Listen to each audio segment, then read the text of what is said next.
Buga je diplomirani biolog koji radi kao muzejski pedagog u Prirodoslovnom muzeju Rijeka gdje je zaposleno nešto više od mjesec dana. Samo jednom u životu se ima mjesec dana staža.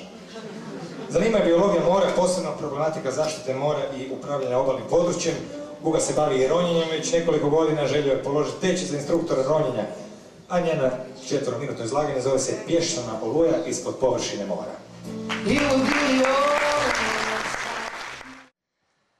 Idemo staviti isti scenarij u neki drugi dio svijeta. Naime, naš planet je samo 1/3 kopno, 2/3 pripada moru.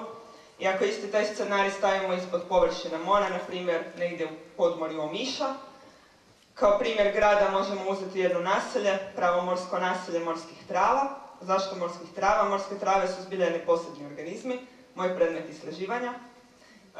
Prave biljke koje imaju korijen, stabljiku, list, cvijet i plod.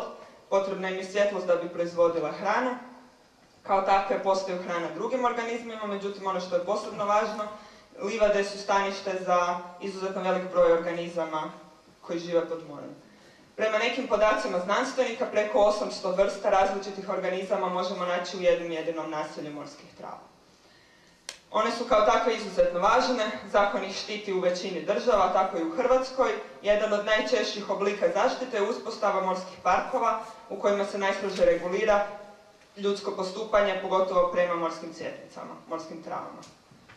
Možemo zamisliti da smo tu naše naselje morske trave kraj Omiša zaštitili, osigurali joj sretnu budućnost i zaboravili na nju. Međutim, u zadnje vrijeme se u Hrvatskoj grade mnogi shopping centri, tako i u zaleđu Omiša. Potrebno je malo raskrčiti zemlju, sasjećemo zbog toga velike šume i nakon prvih jesenskih kiša dolazi do erozije tla. Sva isprana zemlja i pjesak nakon nekog vremena završavaju u rijekama, u principu u Cetini koja muda prolazi, i Cetina sve to skupa donese do mora. Ono što naše naselje u tom trenutku prolazi, ono što smo mi prošli jutros kad smo se probudili. Pješčanu oluju. U stupcu mora, iznad listova morskih trava pa do površine, velike količine pijeska i zemlje sprječavaju prodor sunčevih svjetlosti, sunčevih zraka koja je potrebna da bi morske trave proizvodile hranu i s vremenom biljke počinju odumirati. Najveći problem nastaje kada kiše prestanu, kada se sav sediment nataloži na listovima, apsolutno nikakva svjetlost više ne prodire do listova, biljke ugibaju.